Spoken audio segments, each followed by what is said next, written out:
उन्होंने हमारे एम्बेसडर से भी बात की है। अब उन्होंने जो है वो पाकिस्तानियों को 72 घंटे।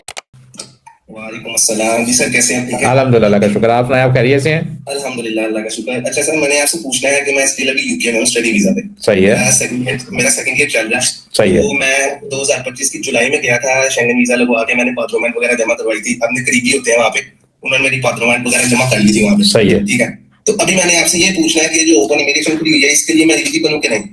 जी, ये जो इमिग्रेशन खुली हुई है बेटा, बिल्कुल उसके लिए एलिजिबल हो, लेकिन पहले आपने ये चीज डिफाइन करनी है कि आपने वहां पे जाके जो है ये पासपोर्ट का क्या बंदोबस्त करना है। अगर इसका हल निकाल लेंगे तो फिर जो है वो आप एलिजिबल हो। जी जी बिल्कुल।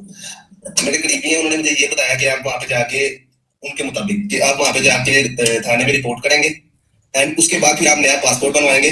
और क्या कहेंगे?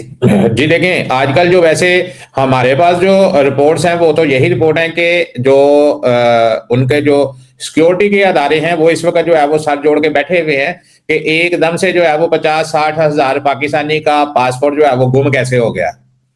तो अगर मेरा ख्याल है इसी स्पीड से जो है वो गुम वाली तलाश जो है वो 100% हो गई कि जितने भी पाकिस्तानी वहां पे बैठे हुए हैं सब के पासपोर्ट गुम गए। तो मुझे ये लगता है अनफॉर्चुनेटली कि हो सकता है वो पाकिस्तानियों को डिस्क्वालीफाई ना कर दें कि भाई ये जो है वो पेपर ही नहीं ले सकते। उन्होंने हमारे एम्बेसडर से भी बात की है।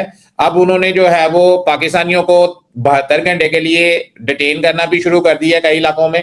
कई इलाकों में वो इंक्वायरी भी उन्होंने करनी शुरू कर दी है और कई इलाकों में वो लोगों को जो है वो 5-5 साल के लिए ब्लॉक करने की भी जो है वो रिपोर्टें आ रही हैं। तो देखें, आप ही अगर उनमें से एक बनना चाहते हैं, और कई इलाकों से हमें बड़ी बड़ी अच्छी खबरें भी आ रही हैं कि वलेंसिया वाले जो हैं वो अभी तक सारे बंदे को, जो भी बंदा वहां पे जाता है उनको पुलिस रिपोर्ट दे देते हैं, वो कुछ नहीं करते।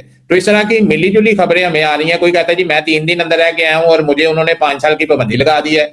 कोई कहता है जी मेरे खिलाफ उन्होंने इंक्वायरी शुरू कर दी है, 2 दिन बाद मुझे बाद में बुलवाया है, फिर मुझे जो है वो कह रहे हैं कि आपने नया पासपोर्ट बनवा के हमारे पास आना है। मुख्तलिफ किस्म की खबरें जो आ रही हैं, क्योंकि हर बंदा जो है वो पासपोर्ट गुम करके वहां पे जा रहा है। तो आपको भी, मेरा ख्याल है, ये मेरी रिकमेंडेशन है, क्योंकि आपने पेपर लेने हैं, कोई ना कोई आपने तरीकेकार जो है वो लाजमी निकालना है। मेरी रिकमेंडेशन ये है कि ये जो गुम करने वाला, पासपोर्ट गुम करके पेपर लेने वाला काम है, ये आपको महंगा पड़ सकता है। पॉसिबल है कि आपको जो है वो कोई मसला ना हो, लेकिन पॉसिबल ये भी है कि आपको वो ब्लॉक कर दे सारी जिंदगी के लिए कि आप ये जो है वो 2 नंबरी कर रहे हैं। अगर वो उनको जो है वो इन्वेस्टिगेशन में आपके बारे में ये रिपोर्ट मिल जाती है कि आप जो है वो अभी ट्रैवल करके जो है वो यूके से यहाँ पे आए हैं, क्योंकि डेफिनेटली आप जो है वो यूके से यहाँ विजिट वीजे पे आएंगे या फिर आप जो है वो किसी भी तरीके से यहाँ पे आएंगे, अगर उनको पता चल जाता है कि आप जो है वो इसका मिस यूज कर रहे हैं, पासपोर्ट गुम करके आप इमिग्रेशन लेने की कोशिश कर रहे हैं, तो वो आपके खिलाफ कोई कार्रवाई भी कर सकते हैं। तो ये सोच लीजिएगा, बाकी आपकी अपनी मर्जी है।